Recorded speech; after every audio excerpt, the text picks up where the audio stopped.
Assalamualaikum warahmatullahi wabarakatuh. Perkenalkan, nama saya Jaskia dari kelas 12 IPS 3.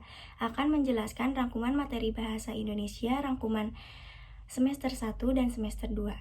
Bab pertama, materi lamaran pekerjaan.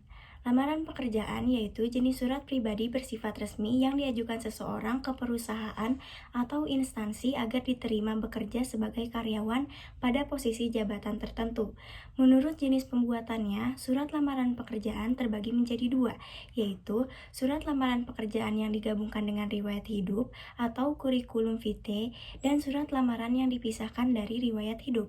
Ketentuan-ketentuan yang harus diperhatikan dalam surat lamaran pekerjaan yaitu gunakan bahasa yang baik dan benar, gunakan kata-kata yang sopan, gunakan kata pengantar yang jelas, singkat, padat, informatif, dan tepat sasaran. Lengkapi bagian-bagian surat yaitu halaman, tempat atau tanggal, alamat, salam pembuka, isi surat, salam penutup, tanda tangan, dan nama terang. Sistematika surat lamaran pekerjaan. Yang pertama, tempat dan tanggal pembuatan surat. Yang kedua, lampiran dan perihal. 3. Alamat surat. 4. Salam pembuka. 5. Aliena pembuka. 6. Penutup. 7. Salam penutup. 8. Tanda tangan dan nama terang. Hal-hal yang harus diperhatikan dalam membuat surat lamaran pekerjaan. Yang pertama, menggunakan bahasa yang baik dan benar. 2. Format penulisan tersusun rapi dengan bahasa yang jelas.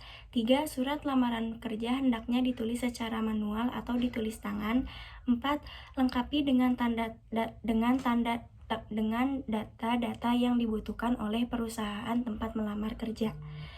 Bab kedua yaitu menikmati cerita sejarah.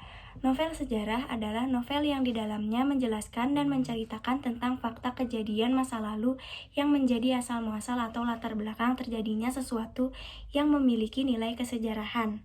Struktur novel sejarah, orientasi, pengungkapan peristiwa, rising action, komplikasi, evaluasi atau resolusi, dan yang terakhir koda.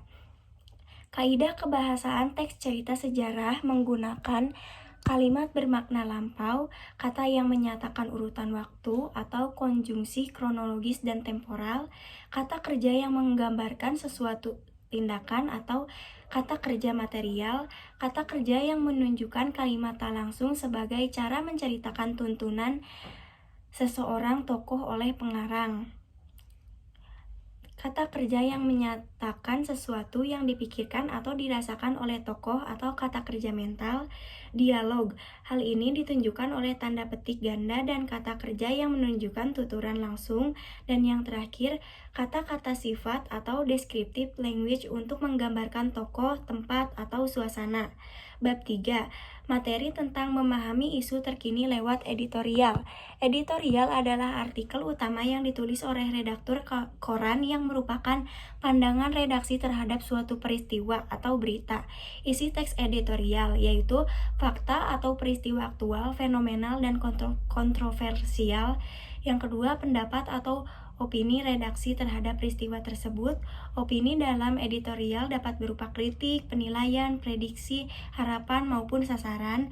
Dan yang terakhir, perbedaan fakta dengan opini adalah fakta tidak dapat terbantahkan. Opini sebaliknya justru masih bisa diperdebatkan. Ciri-ciri kaidah kebahasaan editorial: menggunakan kalimat retoris, menggunakan kata-kata populer, menggunakan kata ganti petunjuk yang merujuk pada waktu, tempat, peristiwa, atau hal yang menjadi fokus ulasan. Yang terakhir, menggunakan konjungsi kausalitas. Bab 4. Materi tentang menikmati novel. Novel merupakan karya prosa fiksi yang panjang, mengandung rangkaian cerita kehidupan seseorang dengan orang-orang di sekelilingnya dengan menonjolkan watak dan sifat pelaku. Di dalam novel terdapat unsur-unsur pembangun dari dalam atau unsur intrinsik novel. Secara garis besar, alur dibagi menjadi 3 bagian, yaitu awal, tengah, dan akhir.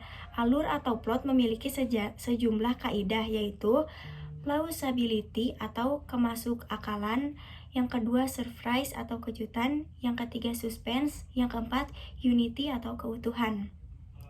Latar atau setting dibedakan menjadi 3 macam, yaitu latar tempat, latar waktu, dan latar sosial.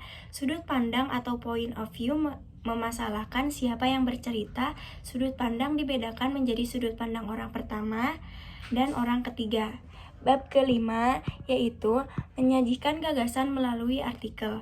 Artikel merupakan jenis tulisan yang berisi pendapat, gagasan, pikiran, atau kritik terhadap persoalan yang berkembang di masyarakat. Biasanya ditulis dengan bahasa ilmiah populer. Terdapat 3 utama yang perlu dipahami terkait dengan artikel opini, yaitu struktur artikel opini, argumentasi, dan bahasa. Sebuah artikel akan diawali dengan pernyataan pendapat atau thesis statement atau topik yang akan dikemukakan. Bagian akhir artikel opini berisi pernyataan ulang pendapat atau reiteration, yakni penegasan kembali yang sudah dikemukakan agar pembaca yakin dengan pandangan atau pendapat tersebut. Yang terakhir, bahasa dalam artikel opini biasanya disebut dengan bahasa ilmiah populer.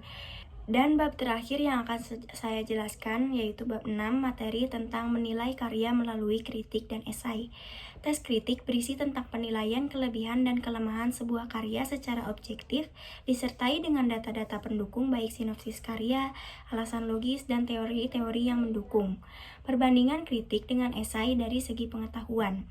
Di kritik, objek kajian adalah karya, misalnya seni musik, sastra, tari, drama, film, pahat, dan lukis. Sedangkan di esai, objek kajian dapat berupa karya atau fenomena. Di kritik, ada deskripsi karya. Bila karya berwujud buku, deskripsinya berupa sinopsis atau novel. Sedangkan di esai, tidak ada ringkasan atau sinopsis karya. Di kritik, menyajikan data-data objektif, sedangkan di esai tidak selalu membutuhkan data. Sistematika tes kritik dan esai dapat dilihat dari struktur teksnya, sama dengan struktur teks eksposisi, yaitu yang pertama pernyataan pendapat atau tesis, yang kedua argumen, dan yang terakhir penegasan ulang. Kaidah kebahasaan tes kritik dan esai. Yang pertama, banyak menggunakan pernyataan-pernyataan persuasif. Yang kedua, banyak menggunakan pernyataan atau ungkapan yang bersifat menilai atau mengomentari. Yang ketiga, banyak menggunakan istilah teknis berkaitan dengan topik yang dibahas. Yang keempat, banyak menggunakan kata kerja mental. Dan yang terakhir, khusus untuk esai, penyajiannya menggunakan gaya bahasa yang subjektif. Sekian dari saya. Mohon maaf bila ada kesalahan. Wabillahi taufiq wal hidayah. Wassalamualaikum warahmatullahi wabarakatuh.